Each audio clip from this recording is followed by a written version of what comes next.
I pushed open the front door, bouquet of fresh lilies in my hand, ready to see Jessica's eyes light up. Instead, her voice hit me like a sucker punch. "Boring in bed," she was saying, her tone dripping casual cruelty. "Acts like a grandpa half the time. I swear, I'm too young for this." Her friends laughed, a quick, sharp chorus that stung worse than the words. One of them asked, "Does he even know?" Jessica chuckled, that low, mocking laugh I'd never heard aimed at anyone but strangers. Please. If I told him, he'd probably schedule a practice session. More laughter. Something inside me clicked, not rage, not hurt, something colder.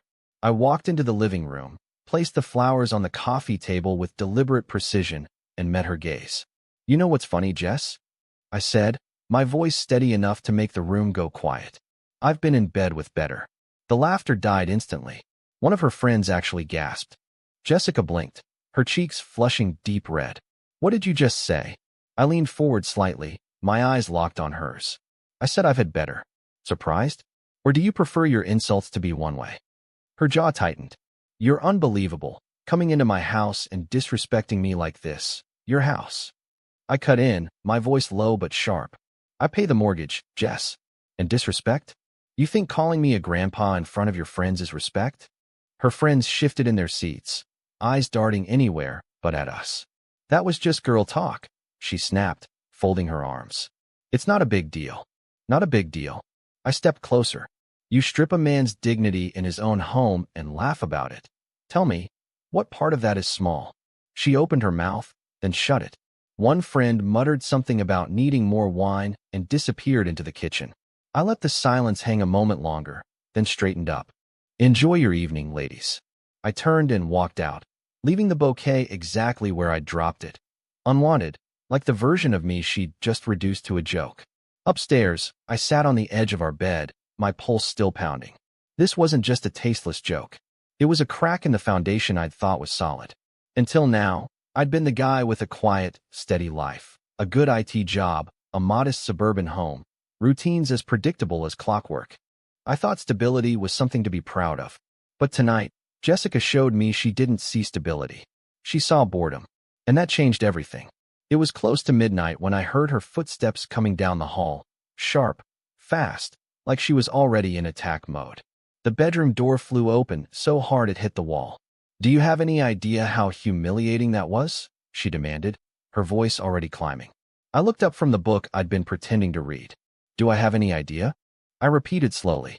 "You mean the way you humiliated me in front of your friends?" "That was different," she shot back. "It was private." "Private?" I set the book down. "You said it loud enough for me to hear from the hallway." "And your friends?" "Yeah, they were laughing." "Pretty sure that counts as public." She folded her arms, pacing like a prosecutor preparing her closing statement. "You could have pulled me aside. You didn't have to take a cheap shot in front of them."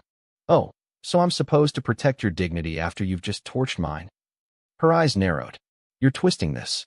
"I was joking. Joking is telling your friends I leave my socks on the floor." I cut in.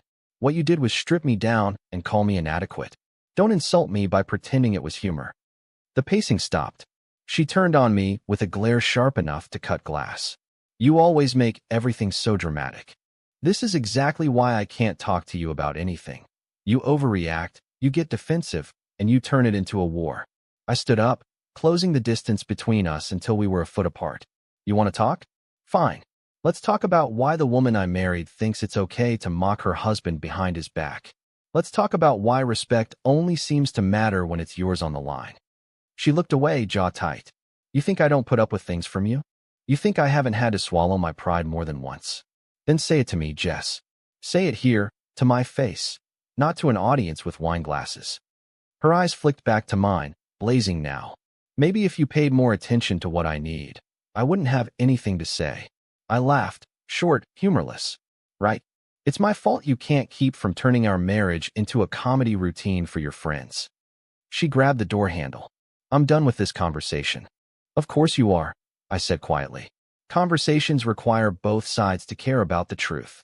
The door slammed so hard the frame rattled. I sat back down on the bed, staring at the empty doorway. The silence felt heavier than before, thick, bitter. It wasn't just about tonight anymore. This was something deeper, something festering under the surface for God knows how long. And now that it had cracked open, I could see it clearly. This wasn't a fight we'd walk away from and laugh about later. Somewhere along the way, the person I thought was my partner had decided I was a character to mock, not a man to respect. I leaned back, staring at the ceiling. I'd always thought love could survive anything with enough work, enough patience. But now I wasn't so sure. This wasn't about whether we could fix what was broken. It was about whether there was even anything left worth fixing. And deep down, I already knew the answer. I woke to the sound of the shower running. For a moment, I almost forgot the night before, until the slam of the shampoo bottle against tile brought it all back. I made coffee and sat at the kitchen table, running my thumb along the rim of the mug. The air in the house felt stale, as if even the walls didn't want to breathe. I kept replaying her words, the way she'd stormed out of our bedroom like I was the problem for refusing to be her silent punchline. When she finally walked in, her hair still damp, she didn't look at me. She went straight to the fridge, poured herself orange juice, and leaned against the counter like I wasn't even there. "Morning," I said, my voice softer than I expected. She gave a non-committal hum, sipping her juice. "About last night," I began. Her eyes flicked to mine, cool and unreadable. "What about it?" I took a slow breath. "I shouldn't have thrown that line at you in front of your friends." I was angry, but hearing what you said, Jess, it cut deep. "I'd rather we talk about things like that instead of performing for an audience." She set the glass down, her lips curling into a small, tight smile. "So now you want to talk?" "I've always wanted to talk," I said. "I'm just saying, let's figure this out. We can't keep going to bed angry. Maybe we take a day, cool off." "And, no," she said flatly. I blinked. "No, I need space," she repeated, brushing a strand of hair behind her ear. "You always want to hash things out immediately, and I'm not in the mood for that." I swallowed hard. "Space? Jess, this isn't some minor disagreement about what to have for dinner. You humiliated me in our own home." She shrugged. "And you embarrassed me in front of my friends. We're even." I stared at her, trying to decide if she actually believed that or if she just didn't care enough to dig deeper. "So your plan is what? Ignore each other until this blows over?" "My plan," she said, picking up her juice again, "is to go out tonight. Clear my head. Maybe tomorrow we can talk. Or next week. I don't know." "Go out?" I asked. "With who?" "Does it matter?" she replied, her tone icy. "You're not my warden, Mark." That landed like a slap.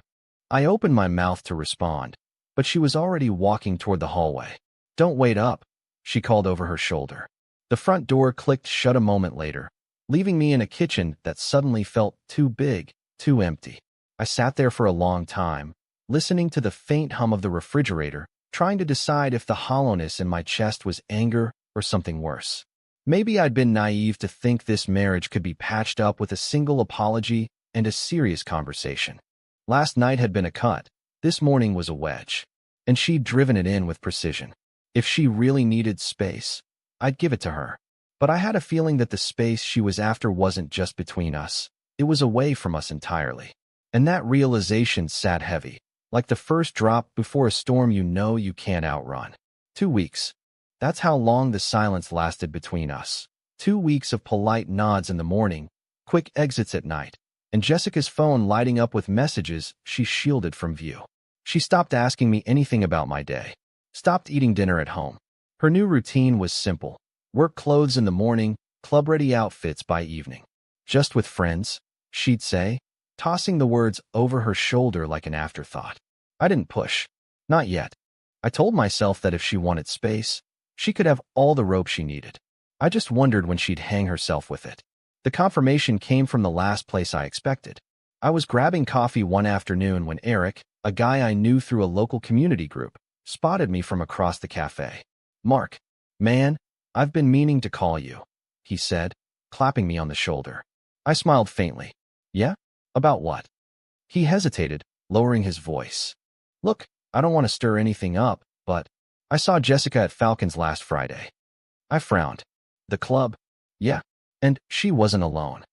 He studied my face, clearly unsure how much to say. "She was pretty drunk, hanging all over some guy I've never seen before. They were close." The hum of the cafe seemed to fade. "How close?" I asked, my voice even. "Arms around each other. Whispering. Laughing." She kissed him at one point. Honestly, I didn't stick around after that. Didn't feel right watching. I leaned back in my chair, absorbing the weight of it. Eric's not the type to gossip. If he said he saw it, he saw it. Thanks for telling me, I said quietly. He nodded. I figured you should hear it from someone who's not looking to hurt you. When I got home, Jessica wasn't there. Her makeup was still scattered across the bathroom counter, but half her side of the closet was empty. Clothes she'd worn out in recent days, no doubt.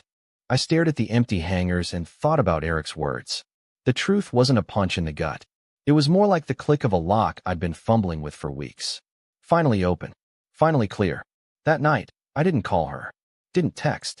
I just sat in the living room, lights low, running through every detail of our last months together. I thought about how many nights she'd needed space, and how many of those nights had been spent exactly as Eric described, wrapped around someone who wasn't me. Strangely, I didn't feel rage. I felt still, like the moment before a chess player reaches out for the piece they've already decided to move. From now on, I wouldn't confront. I would observe. I would know exactly what she was doing before she knew I was even watching.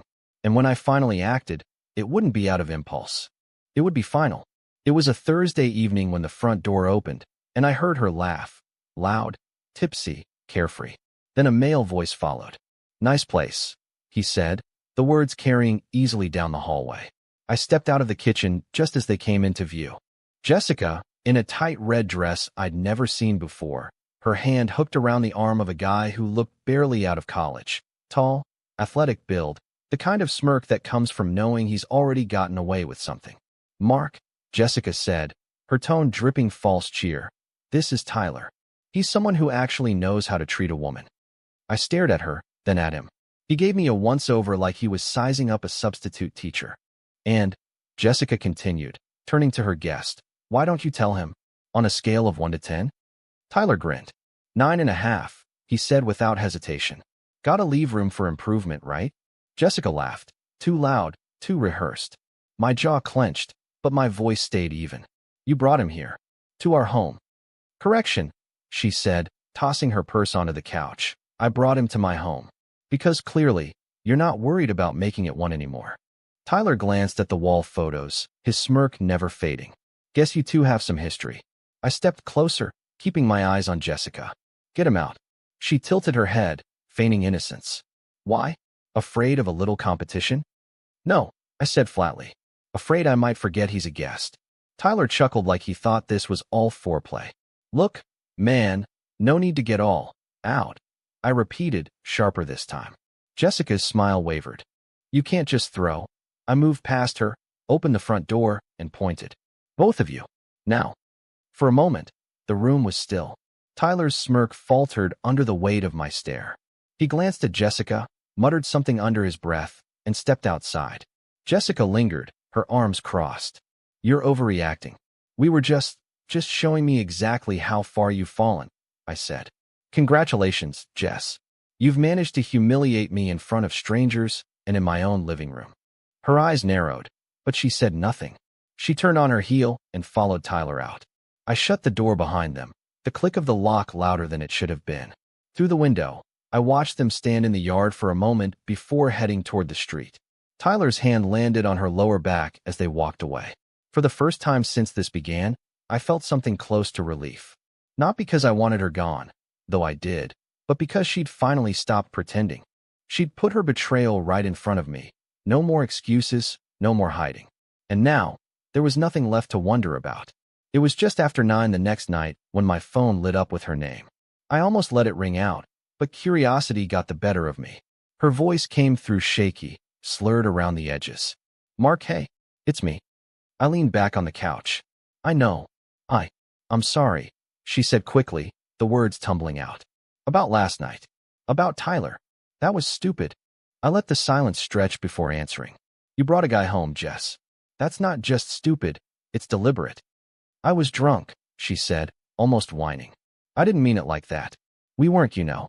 I wanted to make you see how much you hurt me. I frowned. By parading someone else into our living room? That's your idea of communication? She sniffled, and I heard her shifting, maybe pacing. I don't know what I was thinking. I wanted your attention. And you've been so distant. I thought if I She cut herself off with a sigh. I know I messed up. Please, can we just talk? Face to face? I stared at the darkened TV screen in front of me, my own reflection faint against the glass. Talk about what? About us, she said quickly. We can work this out. We've been through worse. I cut her off. Have we? She went quiet. Because I don't remember any time in our marriage where you humiliated me on purpose, twice in 2 weeks, and thought sorry, I was drunk, would fix it. Her tone turned pleading. I don't want this to end like this. I love you, Mark. I lost my head. Let me come over, please. I looked at the clock. It's not a good time. Then when? She pressed. I'll come over tomorrow. We can sit down, talk like adults. I promise, no yelling. Just hear me out. Her words were slurred, but underneath them was something else, fear. The kind of fear that only comes when someone realizes they've pushed too far and the other person isn't chasing anymore. You can come by tomorrow, I said finally, my voice neutral. She let out a shaky breath. Thank you. You won't regret it. But as I hung up, I knew she was wrong. I had already made my decision. I'd hear her out, sure, but not because I wanted her back. Because some doors need to be closed face to face. Jessica showed up the next afternoon looking like she'd rehearsed for a redemption scene. Soft makeup, hair neatly tied back, a beige sweater instead of the flashy dresses she'd been wearing out. She clutched her purse like it held her last chance. I'm glad you agreed to see me, she said as I opened the door. I stepped aside without a word, letting her in. She moved to the couch, sitting with her knees pressed together, hands folded, trying to appear small. I meant what I said last night, she began. I'm sorry. I went too far. Tyler. He didn't mean anything. I was angry. I was hurt. And I wanted to make you jealous. I see now how wrong that was. I stayed standing, arms crossed. You think I'm upset because of Tyler? Her brow furrowed. Well, yes. I shook my head. No, Jess. I'm done because you've made a habit of disrespecting me. Publicly, privately, it doesn't matter. You've shown me exactly where I rank in your life. That's not true, she protested. I love you, Mark. I lost my way. I didn't realize how much I was hurting you. I leaned forward slightly. You realized enough to do it twice. Her lips trembled. So that's it. 3 years of marriage gone. Just like that? 3 years of marriage ended the moment you decided humiliation was a tool you could use against me. I said, the rest of this? Just paperwork. Her eyes narrowed, the contrition flickering. You'll regret this. One day, you'll look back and wish you forgave me. I opened the door. Maybe, but I'll never regret keeping my dignity. She walked out without another word. The divorce trial was quicker than I'd expected. My attorney presented the text messages, photos, and statements from people who'd seen her with other men. The judge's expression barely changed as the evidence stacked up. Jessica's lawyer tried to spin it, claimed she'd been acting out because I was emotionally distant, that it was a cry for help. But the recordings and witness accounts made that angle collapse in minutes. When the ruling came, it was final. I kept the house, my savings, my retirement. She left with her clothes, her car, and nothing else. The judge's words were blunt. The petitioner willfully abandoned the marital relationship through her actions. She cannot now claim entitlement to the benefits of a marriage she deliberately rejected. Outside the courthouse, she caught up to me. Happy now, she spat. I didn't slow my pace. I'm free. Months later, I'd catch glimpses of her life through mutual acquaintances, short-lived relationships, nights out that ended in arguments. Maybe she'd find someone willing to play along with her games. As for me, the silence in my house no longer felt heavy. It felt clean, peaceful. Every room mine again.